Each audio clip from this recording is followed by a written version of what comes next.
Hi there. Today we'll talk all about how teachers and staff in CCSD 21 can use artificial intelligence in their daily work.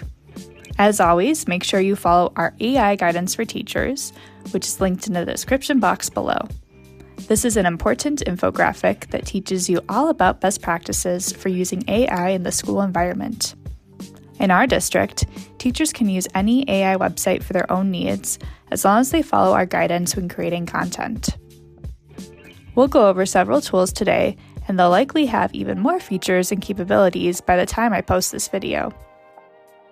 Let's start by writing a few prompts. We'll suggest using the following tips when writing a prompt. First, we want to be specific. The more requirements you add, the more customized the results will be. Instead of just saying, write about the start of World War II, you may want to say, create a 10-question worksheet for 7th graders on the main causes of World War II. This worksheet should include multiple choice, short answer, and fill-in-the-blank questions. Be sure to explain the key causes and clearly list the countries in the Allied powers and Axis powers. The language should be clear and easy for a 7th grade audience to understand. You may also want to define a role. This can be especially helpful for role-playing and making the content more engaging for students. For example, instead of explain photosynthesis, you may want to try something like, imagine you're a renowned plant biologist leading a tour through your state-of-the-art laboratory. A group of middle school students has just asked you to explain how plants make their own food. Describe the process of photosynthesis using analogies and vivid descriptions that a curious 12-year-old would find fascinating. Next, be sure to define the format. Instead of just asking AI to give you information about planets, ask AI to provide 8 bullet points listing the planets in our solar system, ordered by the distance from the Sun. Or, create a 2-column table comparing Earth and Mars based on atmosphere and surface features. It's also helpful to provide examples to give it a better idea of what you're looking for. For instance, instead of just asking, come up with a good title for a PD training. Give it the names of some of your past PD trainings and ask it to create a name in a similar style. Lastly, we suggest breaking down your prompt so nothing can be misinterpreted. Instead of broadly asking to create a lesson plan on fractions, you can say, first, create 2 learning objectives for a 3rd grade fractions lesson. Second, suggest 2 engaging activities. Third, propose a quick assessment for understanding. Great! Now that we have some prompts, let's try the AI tools. Most of the tools we're sharing today are trained on huge data sets and have the ability to decipher human language to generate text and images. We'll go over the highlights of each tool in this video. First, we'll start with MagicSchool AI. You can check the description box below for the full-length tutorial, but here are some of the basics. MagicSchool is an AI platform built for education. Since we recently purchased a district-wide subscription, teachers can now use all the features. Start by signing in with Google and either picking one of the existing tools or chat with Raina if you want a quick conversation with a chatbot.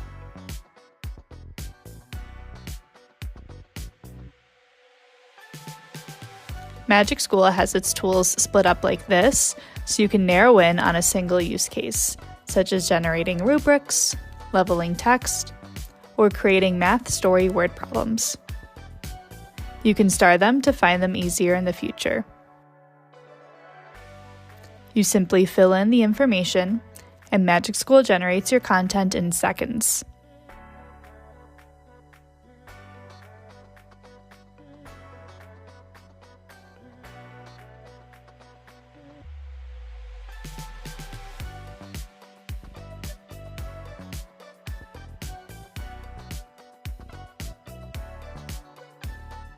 If you'd like to build a custom tool, you can do so by clicking Create Custom Tool.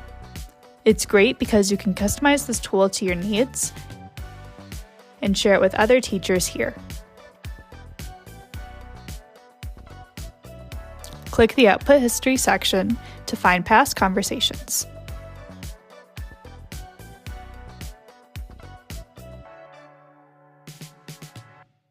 Now let's look into Gemini. This is a tool owned by Google, and we use the free version in our district. You can find it at gemini.google.com or in the Gemini section of Google Classroom with specific tools similar to MagicSchool AI. There are several modes to choose from when you're generating content. It has an awesome feature called Deep Research.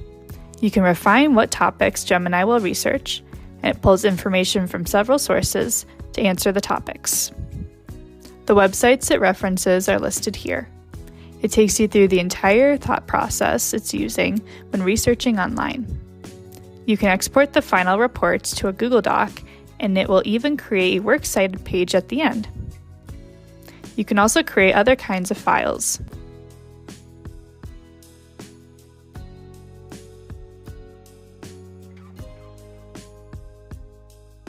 You can also use their image generator to create really customized images quickly.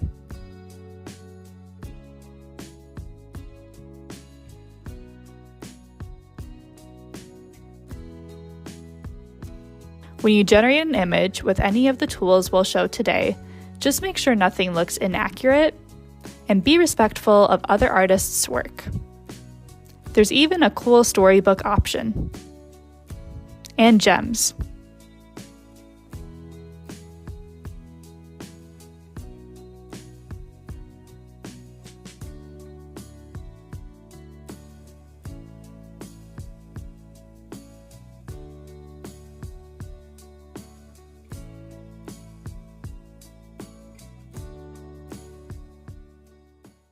There are two other Google AI tools that we'll talk about. First is Gemini Live, which is a variation of the Gemini website we just showed. We have a link to this and all the other tools we're talking about in the description box below. Click that link to get to the start page. This website has similar features to what we showed in the regular Gemini website, but this offers live conversation. You can talk, use your webcam, and even share your screen. I'm going to do a lesson about habitats to 5th graders. Can you pretend to be one of my students so I can practice to see what kinds of follow-up questions they would ask me? That sounds cool. So are habitats like just where animals live? Like a bear's cave?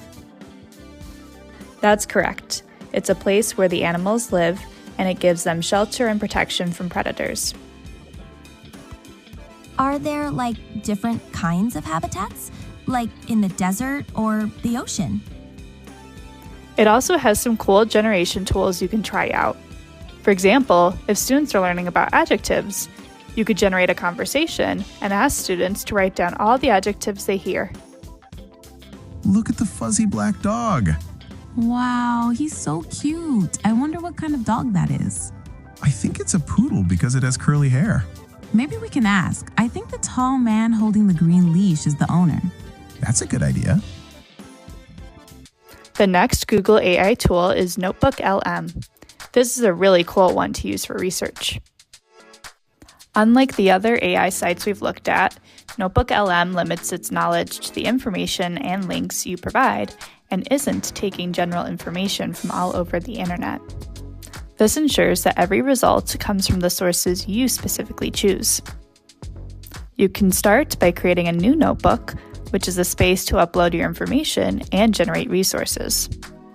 Your notebook can use information from websites you provide, files, YouTube videos, Drive files, or text you've copied. NotebookLM scans all your sources and creates a chatbot. Ask it anything about your topic, and it will provide an answer based on the information you provided.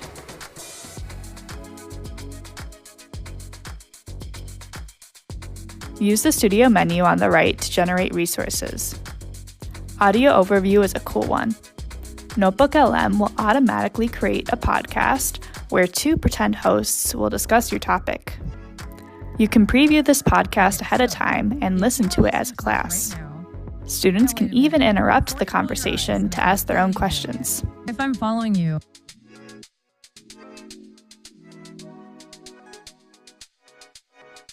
Okay, so if you were listening, oh wait, someone wants to join. Hey, go for it. Question: what should students do if they're being cyberbullied by a classmate? It's the intersection of the digital and real world. Exactly. When you know the person, it changes things. Our source material is really clear on this, whether it's a stranger or someone you know. The primary rule is be kind online. But if you are the one being targeted, the biggest piece of advice is to tell a grown-up right away. Yes, that is the essential first step. Whether it's a parent, a teacher, or another trusted adult. Because schools and parents are getting much stricter about this. It's not just a joke anymore, and they can intervene. Especially if you know them from school, there are real-life consequences for that behavior. You don't have to deal with that feeling of being alone. Another really cool resource is the mind map.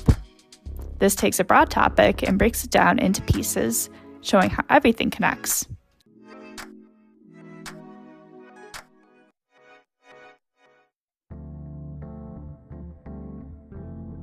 Finally, another unique resource is the Video Overview, which creates a video essay with graphics, text, and a voiceover. Every story has a starting line.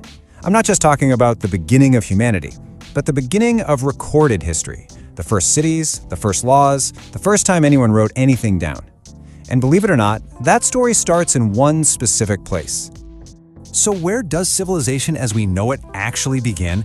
Well, the answer isn't some Big Bang event. It's a place, an ancient land shaped by fertile valleys and two incredibly powerful rivers that, well, they made everything else possible. And that place is called Mesopotamia. The name itself, which comes to us from the ancient Greeks, is just a perfect description. Meso means between, and potamos means river. It literally just means the land between the rivers. Some resources allow you to download a file, which you can upload to Google Classroom to share with students. Canva is the final tool we'll talk about today. Everyone knows it as a graphic design tool, but you may not realize it also has many built-in AI features. On the canva.com homepage, click the Canva AI button and describe the type of project you want to create. Honestly, it may not be exactly what you want, but it's a great starting point when you need ideas. You can tell the AI to make tweaks before saving your final design.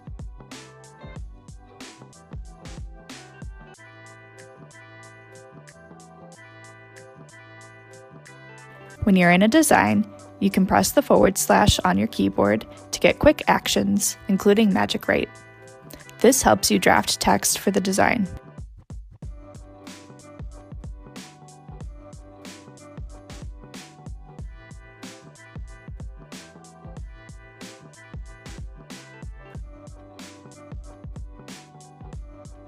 You can also use Magic Media to generate images,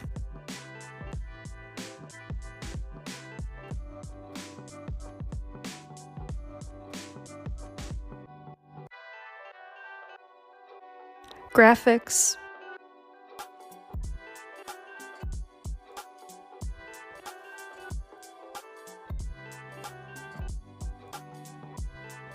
videos,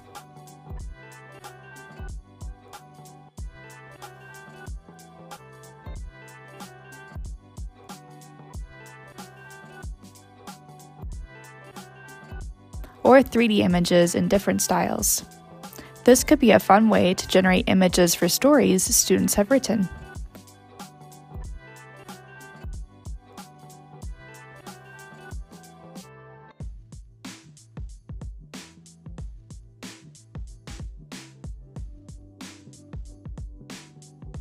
My personal favorite Canva AI tools are the photo editing features.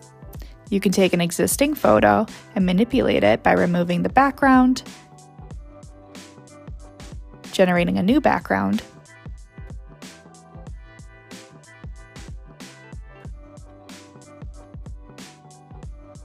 erasing parts,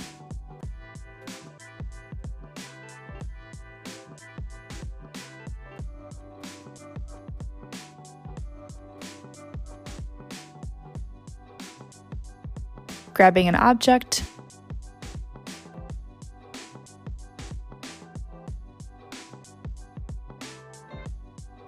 grabbing text,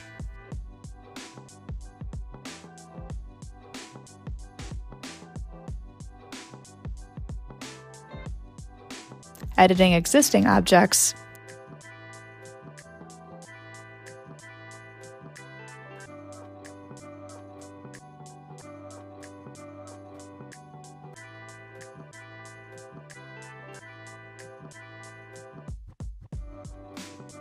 turning an image into a video,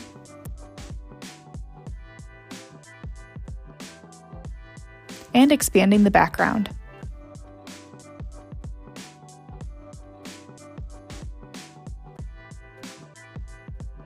Canva and many of the tools previously mentioned will translate documents, but be sure you're following our CCSD 21 translation guidance document linked below.